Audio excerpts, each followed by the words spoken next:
Last Wednesday marked 5 years since the 2015 Emmanuel AME Church massacre in Charleston, South Carolina.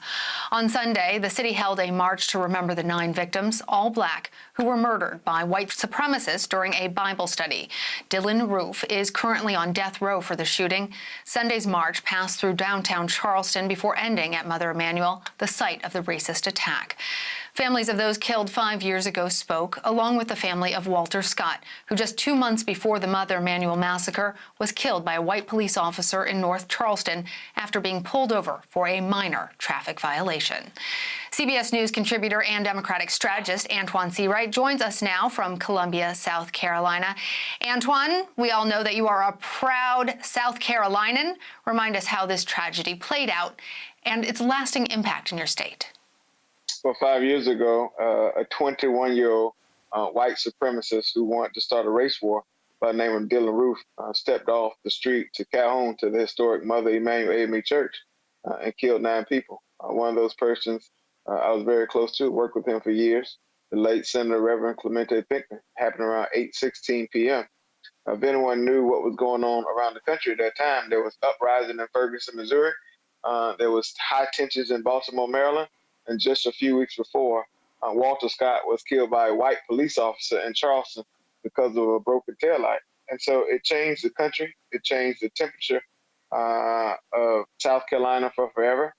Unfortunately, it took 9 people being killed in cold blood in order for the General Assembly to come together to take down the Confederate battle flag, which was an eyesore in our state for a very, very, very, very long time. But symbols do matter. They mattered then, they matter now.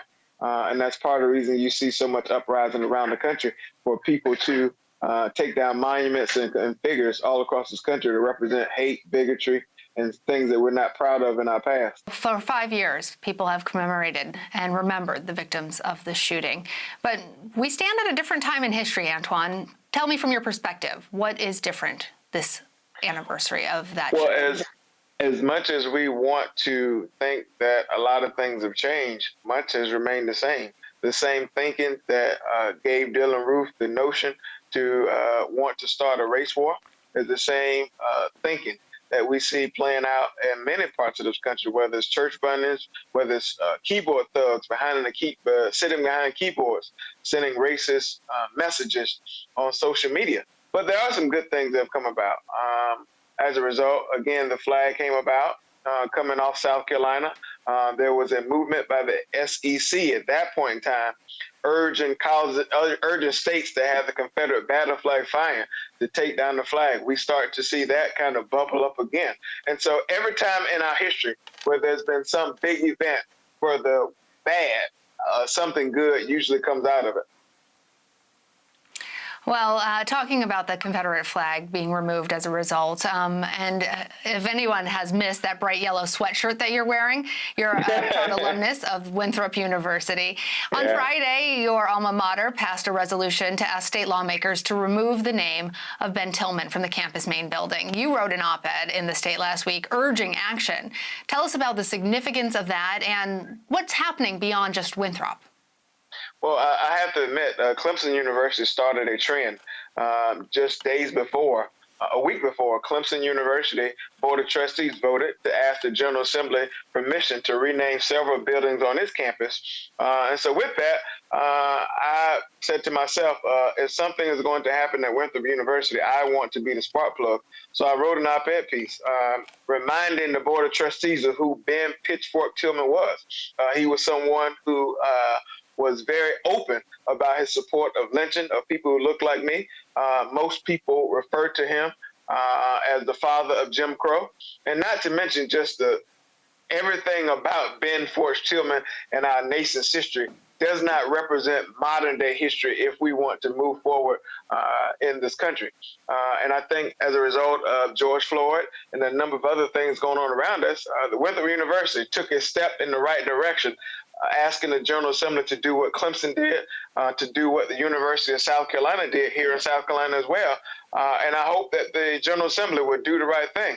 But in Charleston, South Carolina, the very place where the march was today, their city council voted to remove the John C. Calhoun statue, which was a tremendous step if you know anything about the history of John C. Calhoun. So every time in this country we've seen a big event that has happened in a dark, divisive way, we've seen bright light shine. And I'm so proud of Winthrop. I'm proud of Clemson. I'm proud of Charleston. I'm proud of the SEC where they're laying down the hammer on the state of Mississippi.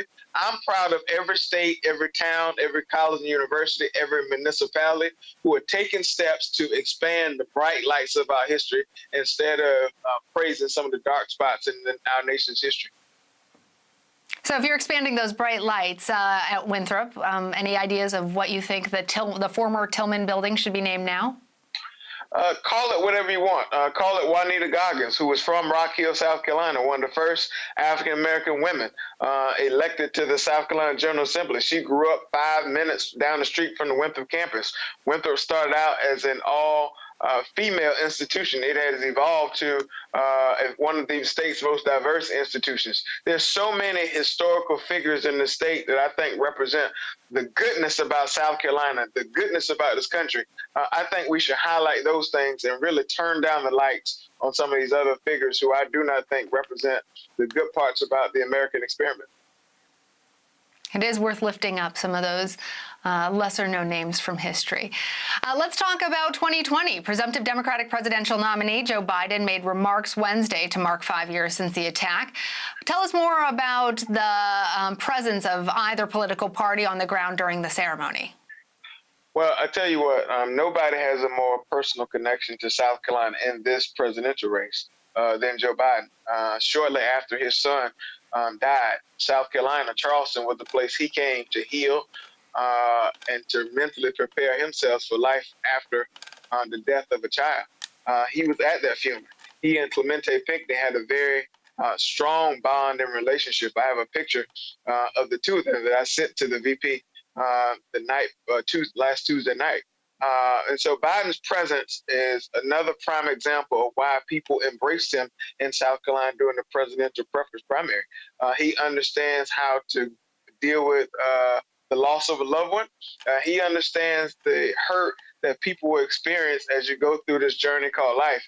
And that's why you may not always agree with the politics of Joe Biden, but most reasonable people will always embrace and have affection for the personality of Joe Biden. And I think that's what the country wants. I think that's what the country is hungry and thirsty for.